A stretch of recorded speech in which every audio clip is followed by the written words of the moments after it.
une somme, une limite, de l'infini. Ça a l'air horrible, on va le résoudre tout de suite.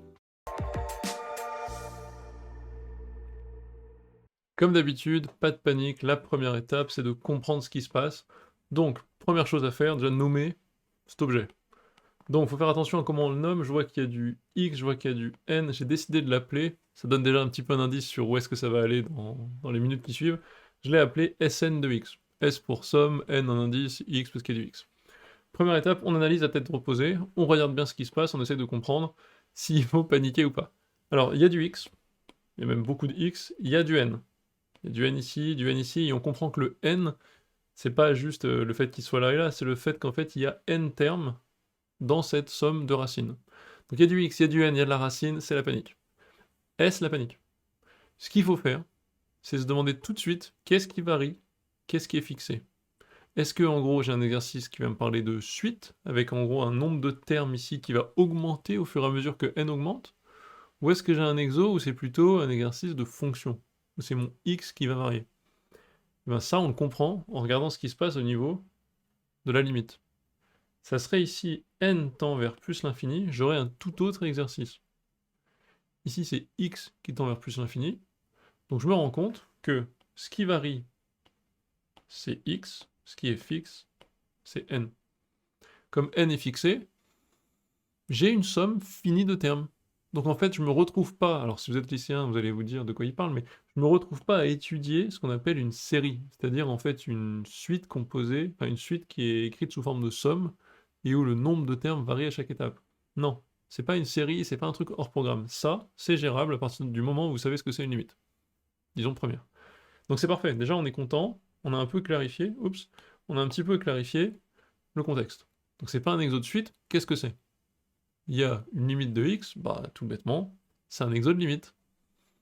Ça c'est plutôt cool, on va essayer de voir ce qu'on peut faire, même si c'est un peu moche, et là je vous le présente sans aucune question intermédiaire, j'en suis plutôt... Comme d'habitude, ce que j'aime bien faire avec vous, c'est genre vous montrer comment on réagit face à une situation et comment on analyse par rapport aux infos qu'on a en tête. C'est pour ça qu'il faut bien apprendre son cours et avoir les bonnes infos en tête pour être capable d'avoir cette analyse qui sort. Ben, on reconnaît tout de suite qu'on a du plus l'infini. Tout ça, ça tend vers plus l'infini de manière assez triviale. Hein. Racine de x tend vers plus l'infini, donc tout ça tend vers plus l'infini. Et ça aussi tend vers plus l'infini. Donc on a en gros du plus l'infini moins du plus l'infini.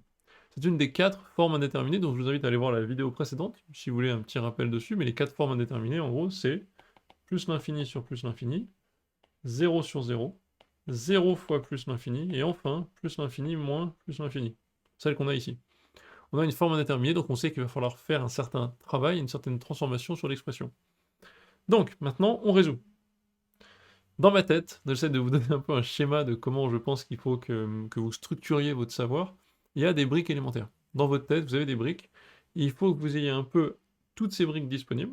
Vous avez appris votre cours, en gros, chapitre par chapitre. Et qu'ensuite, vous sachiez aller trier et aller chercher les bonnes réponses. Donc là, d'un côté, j'ai des racines. Ce que j'ai écrit ici, donc des racines. Bon, il y a des trucs avec des racines. Des limites. Ok. À l'intersection de ces deux-là, il y a la solution de l'exo. Donc il faut savoir un peu comment analyser tout ça. Et on se dit, bah attends, est-ce que j'ai pas vu des astuces sur des racines qui me servent souvent dans des calculs de limites quand je fais des études de fonctions, par exemple? Ben, normalement, quand vous vous dites ça, il n'y a pas 12 000 trucs qui vont sortir ici. Cette espèce euh, d'ensemble commun, il n'y a pas 12 millions de trucs. Donc normalement, ce qui devrait venir, en tout cas j'espère à ce niveau de la vidéo, c'est que vous vous dites, ok, j'ai une somme de racines, j'ai des plus avec des racines, quelles sont les méthodes, les transformations qu'on connaît sur les racines, des fois appliquées à des exercices de limite, il n'y en a pas 12 milliards. Ou alors au pire, vous vous dites, vous réduisez un petit peu, vous vous focussez sur les racines uniquement, hein, si vous voulez.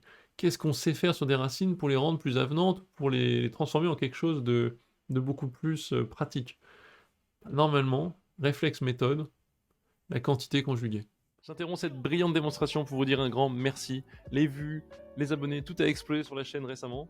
Et vous informer aussi qu'il y a un serveur Discord qui existe, vous pouvez le rejoindre avec le lien en description. Les gens viennent ici pour discuter, parler de maths, me poser des questions. Bah n'hésitez pas, je vous y retrouve. Bye bye. Depuis que vous êtes, je sais pas, seconde peut-être ou troisième, on vous explique que 1 sur racine de A plus racine de B, on n'aime pas. En gros, c'est un peu l'idée, on n'aime pas. On aime bien avoir pas de racine au dénominateur. Donc qu'est-ce qu'on fait? on multiplie en général le tout, hop, le racine de A par racine de B, le 1 sur racine de A plus racine de B, on le multiplie par ce qu'on appelle la quantité conjuguée, c'est-à-dire que si j'ai racine de 3 plus racine de 5, la quantité conjuguée c'est racine de 3 moins racine de 5. C'est-à-dire le même truc, mais avec d'un côté un plus, de l'autre côté un moins. Voilà, cette méthode nous permet de simplifier une expression, de simplifier une différence de racines ou une somme de racines, et d'avoir une nouvelle approche, une nouvelle vision d'un problème. Donc c'est ça qu'on va appliquer ici. On a des racines, on va y aller. Est-ce qu'on va faire une transformation d'une expression avec un plus? Ça, c'est la première question à se poser. On pourrait se dire, bah, comment je les associe? Je pourrais dire, je mets ces deux-là ensemble, je multiplie par racine de x plus 1 moins racine de x plus 2 peut-être. Mais après, c'est assez arbitraire. Si n n'est pas pair, je ne pourrais pas faire des paquets de 2, puis encore celle-ci qui traîne. S'il y a un paquet impair, je peux mettre celle-ci avec la dernière, et je fais une transformation avec le moins. Il faut regarder. Tout ce que je viens de dire, c'est pas bon, ça marchera pas trop, il faut essayer de comprendre comment je peux associer les termes. Et c'est là qu'il y a un peu le cœur de l'exercice. Donc une fois, enfin le cœur, le deuxième cœur de l'exercice, disons, une fois que vous avez compris que c'est la quantité conjuguée qui va vous aider à vous en sortir, il faut se dire qu'on peut écrire le terme n racine de x comme, eh bien, racine de x, plus racine de x, plus racine de x, n fois. C'est ça qui va vous aider. Donc là, Eureka, n racine de x, on va pouvoir, si on pense comme ça, l'associer, sans s'embêter avec est-ce que n est pair ou impair, etc., à chacun des termes de la somme précédente. C'est-à-dire que chacun des termes va avoir le droit à sa petite racine de x. Et si je fais ça, donc une fois que j'ai bien détecté cette chose-là, je vais pouvoir m'en sortir et adapter ma méthode de la quantité conjuguée. Sn de x, c'est racine de x plus 1 jusqu'à moins n racine de x, je peux l'écrire en associant chaque terme de la somme initiale à un ou un des n, une des n racines de x. Et donc j'obtiens racine de x plus 1 moins racine de x, plus racine de x plus 2 moins racine de x, 3 petits points, plus le dernier, racine de x plus n moins la dernière racine de x. Parfait, je suis très content. Qu'est-ce que je fais maintenant que j'ai compris ça, que j'ai compris que je peux associer de cette manière-là ces deux-là? Ça se trouve, ça aboutit pas, hein, mais on sent quand même que là, on est sur la bonne voie. On applique la quantité conjuguée. Donc, je vais le faire en gros pour un terme. Donc je vais prendre un terme quelconque, racine de x plus quelque chose, moins racine de x. Je l'appelle i. Quantité conjuguée. Pour n'importe quel i, racine de x plus i moins racine de x, j'applique exactement ce qu'on a ici. Ça vaut x plus i moins x sur racine de x plus i plus racine de x. Ce qui me fait i sur racine de x plus i plus racine de x. Vous l'avez compris, je l'ai un peu spoilé ici. Ce truc, en fonction de x, le i est donc fixe, on dit juste un i comme ça peut être 3, 5, 7 si vous voulez. 3 sur, par exemple, racine de x plus 3 plus racine de x, ça tend vers 0. Avec i c'est la même chose, c'est juste une écriture.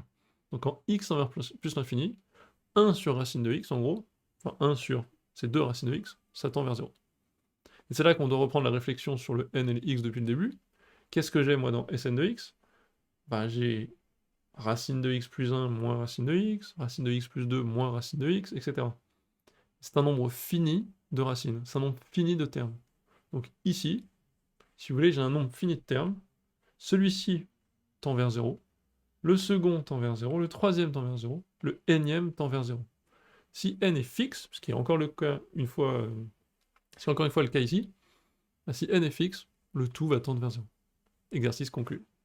Donc là, S étant une somme finie d'éléments, Sn de x convergeant vers 0, Sn de x tend vers 0 quand x tend vers plus 9. Posez-moi des questions dans les commentaires, n'hésitez pas. Je vous retrouve la semaine prochaine pour une autre vidéo. Bye bye.